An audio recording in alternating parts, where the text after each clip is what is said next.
नमस्ते। Solid fact with Hemant अत्री में आप सबका स्वागत। जैसा आप देख रहे हैं हेमंत सर हमारे साथ मौजूद है। बहुत स्वागत सर।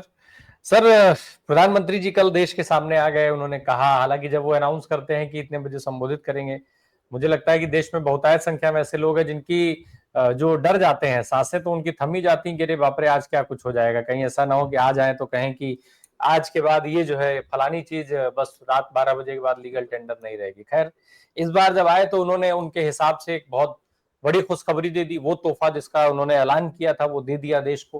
तमाम चीजें देश में सस्ती हो गई।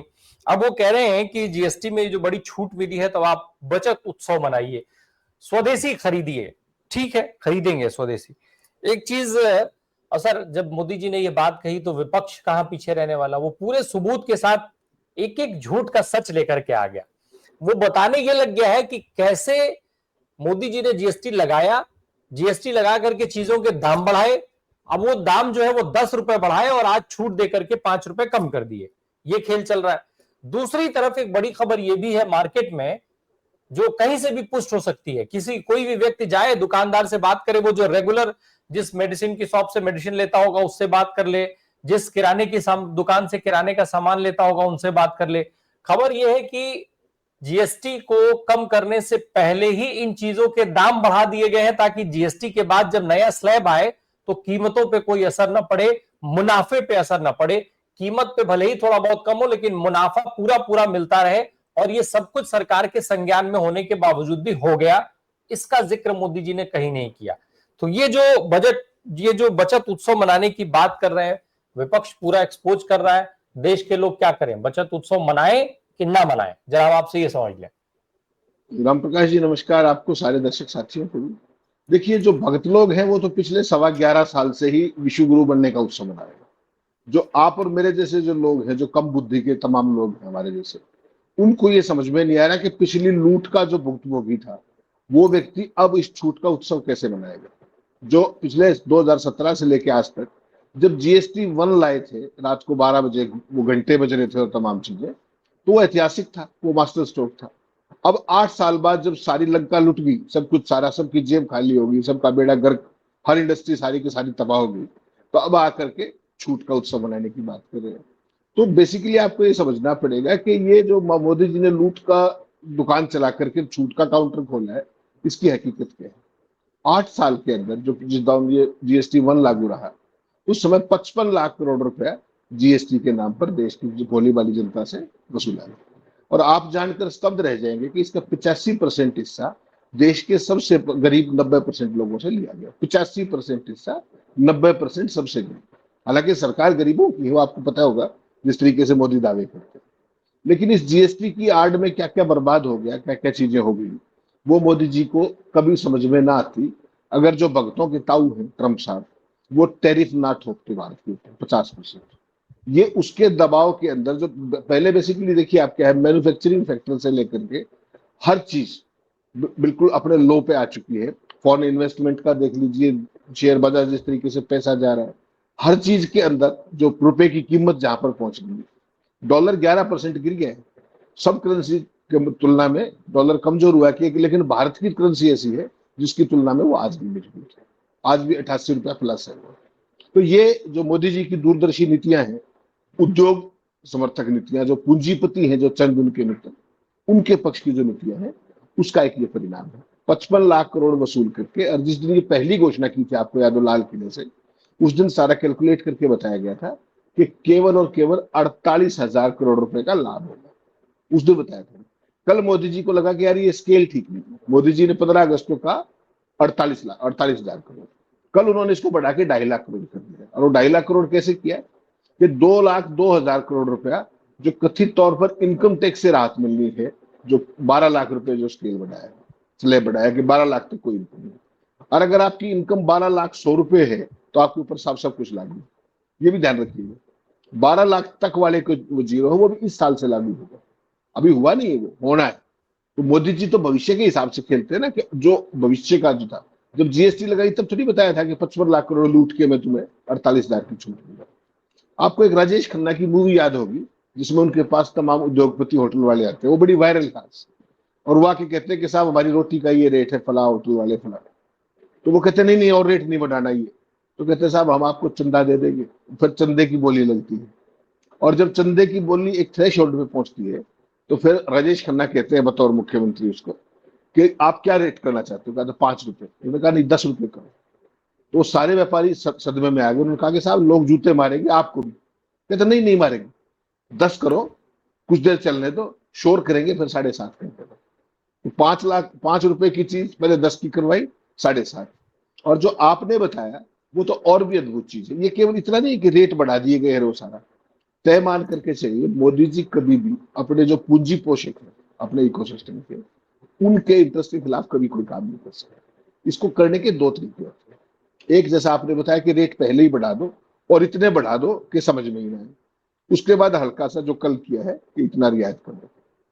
इसका एक दूसरा चक्कर भी है कि अगर कोई चीज, मान लीजिए आपने पार्ले का एक बिस्किट लिया, उसका 100 ग्राम का वेट है, वो 5 रुपए का आता है, तो उसका 5 रुपए रखने के लिए आप उसको 450, 4.5 उसको वो करवा देंगे। उसका जो वेट है वो 10% कम करवा देंगे। तो उसमें सारा खेल हो गया। आपको बता देंगे बात, बिस्किट का साइज छोटा हो जाएगा, बिस्किट की संख्या कम हो जाएगी। और आप कभी ऑब्जर्व भी कीजिएगा, आज से 4 साल पहले पार्ले का पैकेट कैसा था और आज कैसा। तो मोदी जी का जो ये मॉडल है लूट और उसके उसके बाद लंबी लूट के बाद छोटी सी छूट का, थोड़ा सा का एग्जाम्पल देखिएगा। जब मोदी जी 2014 में आए थे, उस समय जो मैन्युफैक्चरिंग सेक्टर था उसका हमारे जीडीपी में शेयर 15.3% था 2014 में। आज की तारीख में वो घट के 12.6% रह गया मैन्युफैक्चरिंग सेक्टर। जब मोदी जी आए थे तो जो फैक्ट्रियां हैं उनमें जो ठेके वाली लेबर होती है, कॉन्ट्रैक्ट लेबर जिसको आप बोलते हैं, वो केवल 5% हुआ करती है। आप जानकर हैरान हो जाएंगे राम प्रकाश जी, वो आज 40% हो गई। 5% से 40%, यानी कि रेगुलर कर्मचारी छोड़े ही नहीं, सब ठेके पे हायर एंड फायर।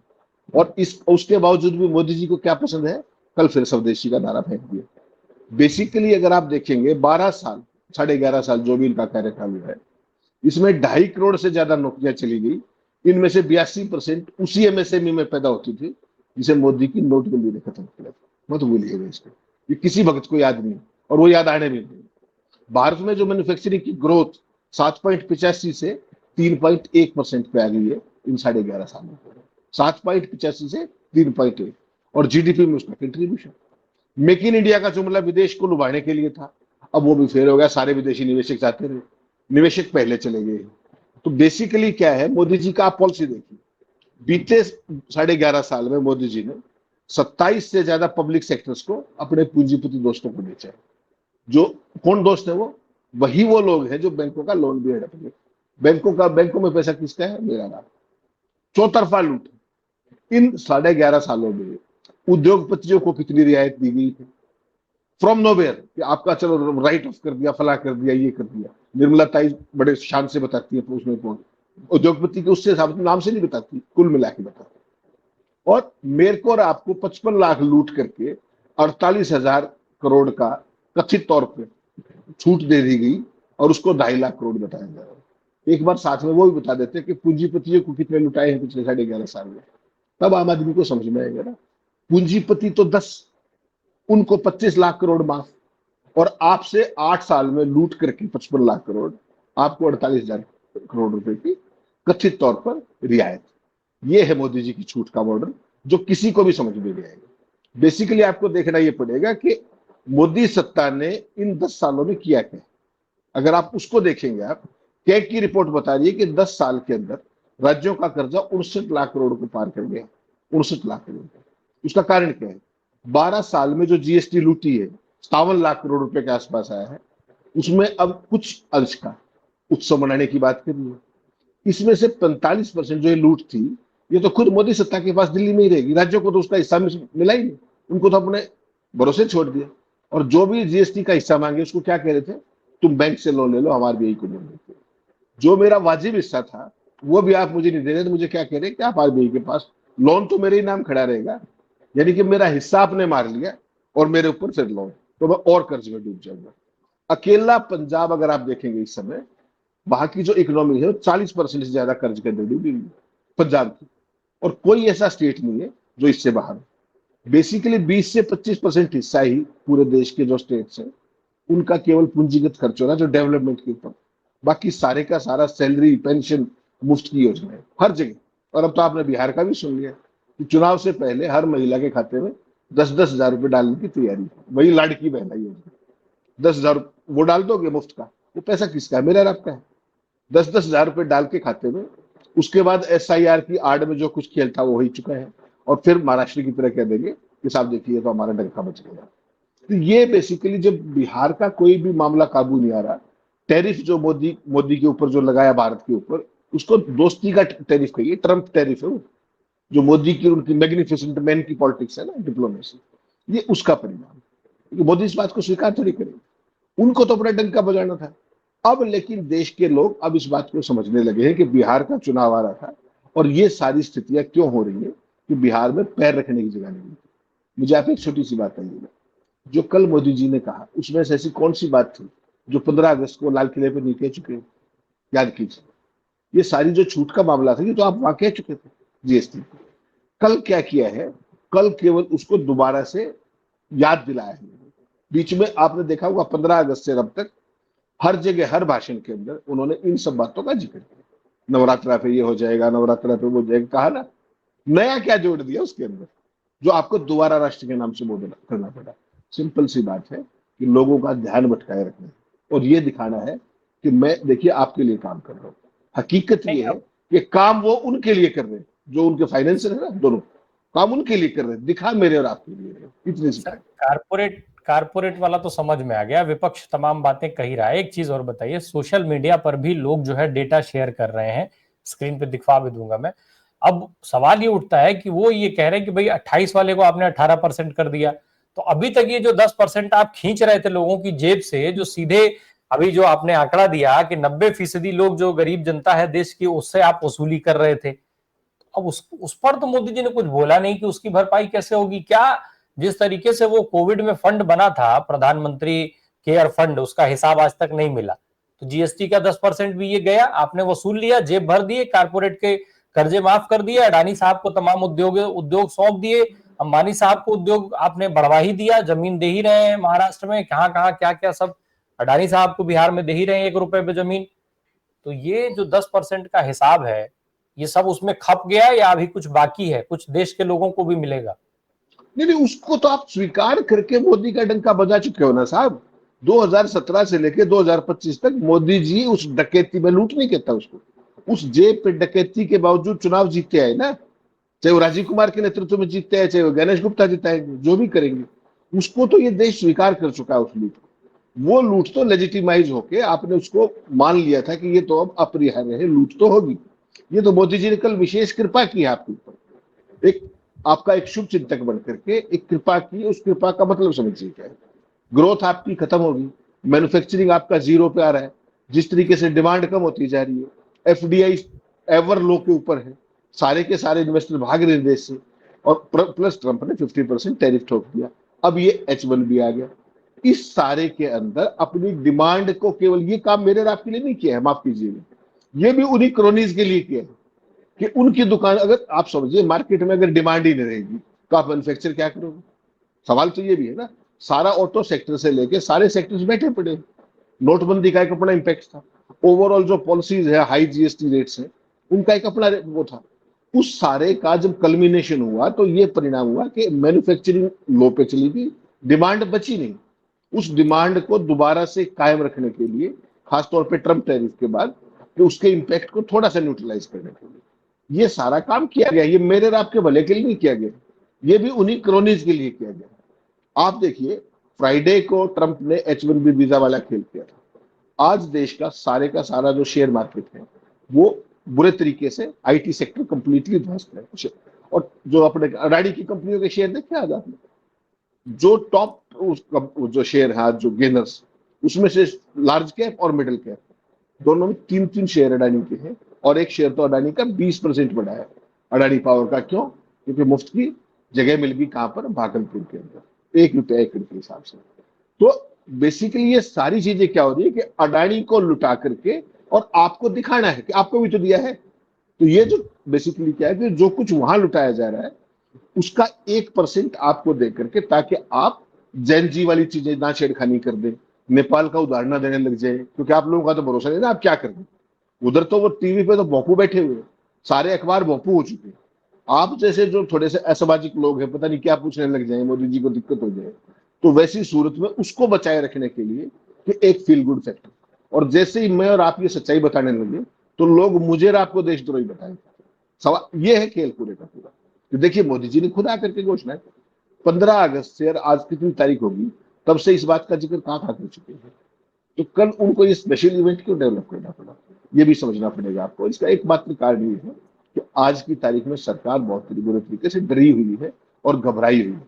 उसको ये लगता है कि जनता से बैकलैश ना आ जाए, खासतौर पर जो ट्रंप का जो कुछ हुआ यहाँ पे 50% टेरिफ और अब ये जो H1B वीजा वाला मामला है, ये कोई छोटा मामला है क्या? ये देखो, कल बेसिकली अगर प्रधानमंत्री की प्रेस कॉन्फ्रेंस तो वो करते हैं, अगर कल प्रधानमंत्री जी को किसी मुद्दे पे देश के नाम संदेश देना था मेरी नजर में, तो पहला मुद्दा था जो अमेरिका जो हमारे साथ कर रहा है, उन सारे सवालों का चाहे मोनोलॉग के जरिए, एक तरफा संवाद के जरिए जवाब दे देते, लेकिन देश उन सवालों का जवाब मांग रहा था। क्या सवाल था? सवाल ये कि भारत का नाम जो नशे का उत्पाद करने वाले जो देश है, नशे का व्यापार करने वाले जो देश है, उनमें कैसे आए? सबसे पहले भारत पर ट्रंप की यारी के बावजूद 50% टैरिफ कैसे लगे? चाइना पे तो 30%, भारत पे 50 कैसे लगे? पाकिस्तान ने सऊदी अरब के साथ सामरिक कैसे वो कर? H1B वीजा को लेकर के जो मैक्सिमम पीड़ित कौन होगा? भारत। उसके अंदर आप देखिए भारत के साथ क्या हुआ। मोदी जी ने एक शब्द बोला, अभी तक सरकार में 72 घंटे होने को है।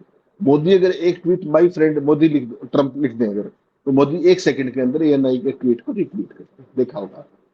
और देश के 3,20,000 बच्चे हैं जो अमेरिका के अंदर इस समय काम कर रहे थे H1B वीजा, उस पर मोदी जी ने एक शब्द बोला क्या? कोई ट्वीट ही कर देते, कल की उसमें कोई जिक्र ही कर देते।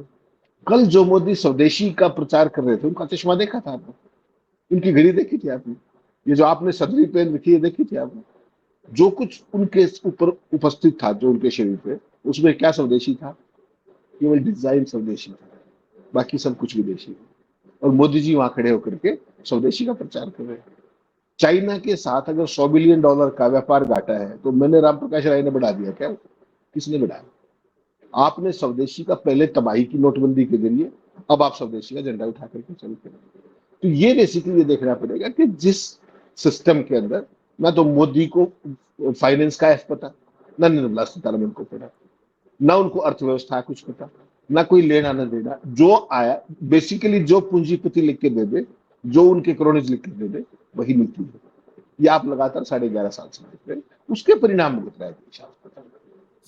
एक चीज और बताया सर, स्वदेशी का भी आपने भी जिक्र कर दिया। स्वदेशी का मैंने शुरू में भी जिक्र किया था। मोदी जी ने कह तो दिया, अपील कर देते हैं, वो बार बार कई बार अभी तक अपील सुनी जा चुकी, लेकिन आज तक कभी भी मोदी जी हो या बाकी मंत्रिमंडल में बैठे हुए लोग हों, कभी ये नहीं बताते कि वो स्वदेशी चीजें कौन सी हैं, कहां से आएंगी, कहां मैन्युफैक्चर होती हैं। अगर हमें दवाइयों की जरूरत हो तो जो असाध्य रोग हैं उनमें से कितनी दवाइयां आपके यहाँ रिसर्च हुई हैं, कितनी दवाइयां आपके यहाँ बनी हैं। अगर हम इलेक्ट्रॉनिक सामानों की बात कर लें तो हम ये पूछें कि भाई हम कितने सामान अपने देश में बनाते हैं जिनका हम इस्तेमाल कर सकते हैं।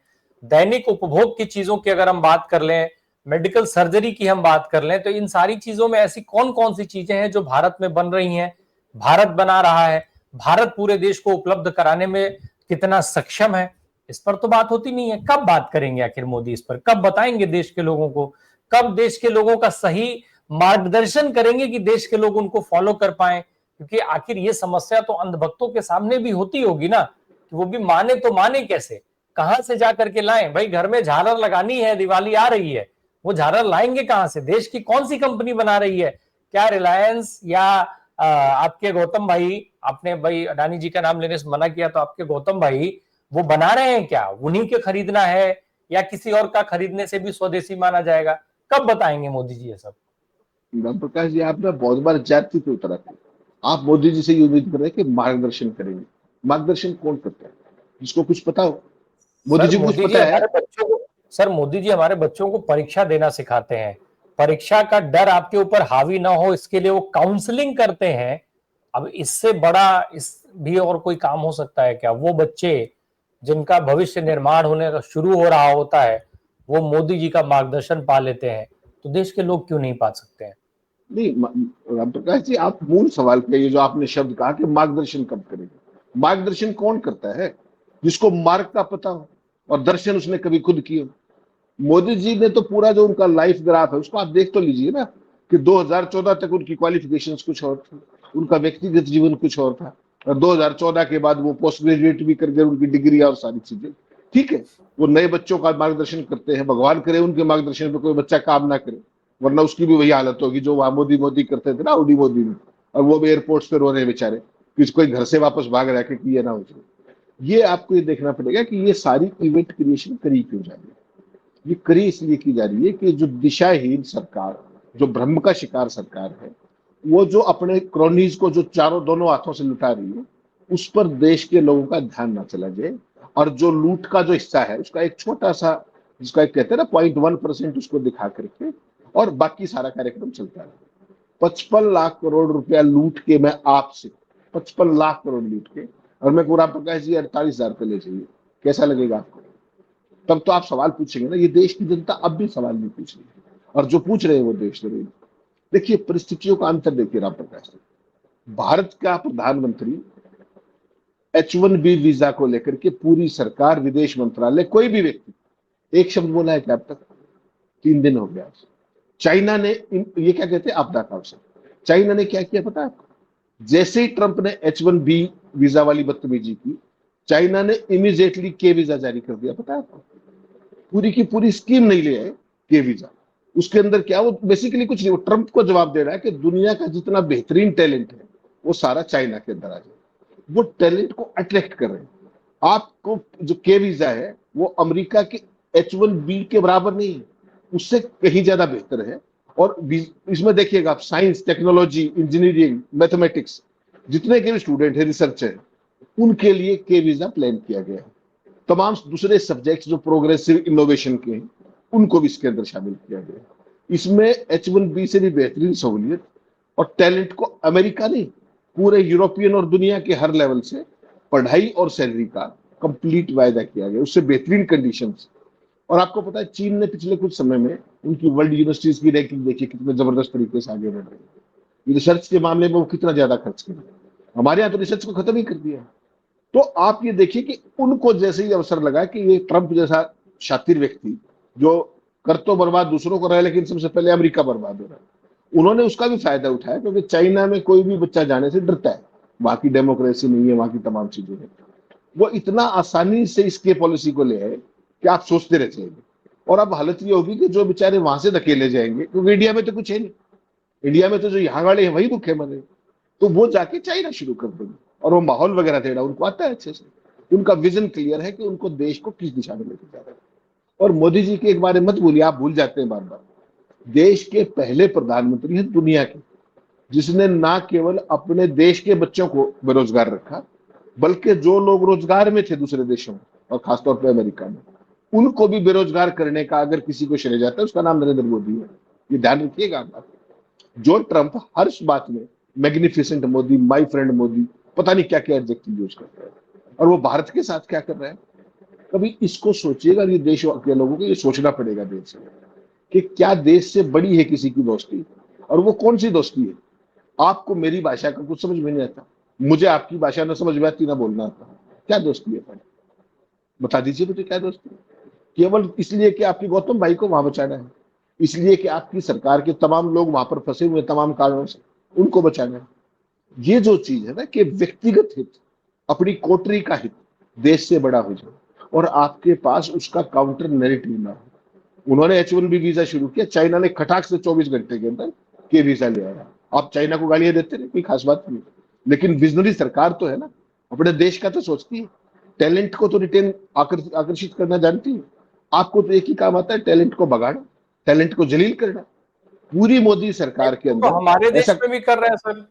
मनोज तिवारी टाइप सांसद भी ये बात कह रहे हैं कि बहुत बड़ा मास्टर स्ट्रोक हो गया है, ट्रंप ने खुद ही कुल्हाड़ी मार ली और भारत के लिए बहुत बड़ा मौका जनरेट कर दिया है। जो इतना टैलेंट हमारा चला जाता था विदेश में, अब वो नहीं जाएगा, अब उनको वो भारत में काम करेगा। क्या करेगा? पकौड़े बेचेगा? पकौड़े बेचना भी एक व्यापार, नोएडा में आपके ऑफिस के आगे पकौड़े बेचेगा, वो व्यापार है। पानी पूरी बेचेगा? क्या है इनोवेशन के लिए आपके पास? नफाजी के लिए। अब ये याद रखिएगा, पहले 100 बेरोजगार थे, अब 112 हो जाएंगे, कुल मिलाकर के गाड़ी इतनी। या रोजगार है कहाँ? प्राइवेट सेक्टर में कहाँ है? जो आईटी सेल कंपनियां हमारी जितने भी आएंगे 3.25 लाख, क्या मोदी की जो आईटी सेल है उसी के पास सबसे बढ़िया नौकरियां हैं? पता है आपको कि 1.5 रुपए पेट्रोल का लेते रहो और अपना करते रहो पर ट्रिप, उससे काम चल जाए। मोदी के पास पैसे बहुत है, बीजेपी के पास पैसे बहुत है, दुनिया की सबसे रईस पार्टी है, सारी बात है। लेकिन उससे इन बच्चों का अगर भला हो रहा होता तो 11.5 साल से ये वहां क्यों जा रहे थे? इसका जवाब दे दे मोदी जी।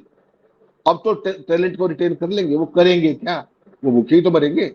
और जो इतना कर्जा लेकर के पढ़ाई की है, जो अमेरिका में आप एक पक्ष देख रहे हैं H1B वीजा, जो हमारे लाखों बच्चे अमेरिका के अंदर लोन लेकर के पढ़ रहे हैं, आपने कभी उनका सोचा है? उनका क्या बनेगा? सारे के सारी वीजा कंडीशन ऐसी कर दी कि आप पढ़िए और वापस चलिए। तो वहां पर करोड़ों रुपए का एक साल की पढ़ाई का खर्च 90 लाख से 1 करोड़ 20, 1 20 करीब 1 करोड़ 20 लाख। यहाँ करके कौन सी नौकरी मिल जाएगा आपको? वो लोन कौन उतारेगा? कभी सोचा है मोदी जी? मोदी जी के जितने तबला वादक है कैबिनेट के अंदर, और जो ये मीडिया में बैठे हुए लश्कर मीडिया आपका, किसी ने कोई सवाल पूछा है क्या? H1B visa is one part. जो हमारे लाखों स्टूडेंट अमेरिका के अंदर है उनका क्या? और पूरी दुनिया के अंदर भारत की गद देख लीजिए। कनाडा भगा रहा है, वीजा का डिनाइल देख लीजिए। ऑस्ट्रेलिया का वीजा डिनाइल देख लीजिए। न्यूजीलैंड का देख लीजिए। यूके का देख लीजिए। मोदी तो 11.5 साल से अपने डंका बता रहे थे। कौन सा देश भारत के टैलेंट को आज की तारीख में इनवाइट करके वेलकम कर रहा है? नाम तो बता दीजिए मुझे। स्टूडेंट वीजा डिनाई हो रहे हैं राम प्रकाश जी, पूरे का पूरा डेटा है, कितने परसेंट वहां डिनाई कर दिया, वहां डिनाई कर दिया, वहां कर दिया। ये है डंका आपका। मोदी जी अपने फुर फुर करते पूरी दुनिया में घूम रहे हैं, मौज कर रहे हैं। और देश के लोग जो कल ये सुन के ना, ये सारा जो कल स्पेशल भाषण दिया है, इससे कुछ एक ही पक्ष लहलोटा छूटा, बाकी सब की तो जो हालत है ना आज, आप केवल कल्पना कर सकते हैं 2014 के अंदर भारत की क्या स्थिति थी और आज की क्या स्थिति है। केवल एक छोटा सा एग्जांपल देता हूं आपको। 2015 से 24 के बीच में भारत के अंदर जो क्यूमुलेटिव, जिसको संचयी मुद्रास्फीति कहते हैं, वो 67% बढ़ी है। यानी कि 2014 में जो 100 रुपए थे वो आज 167 रुपए, उसकी कीमत होगी 100 रुपए की 167 रुपए। और वेतन बिल में वृद्धि केवल 14.3% हुई।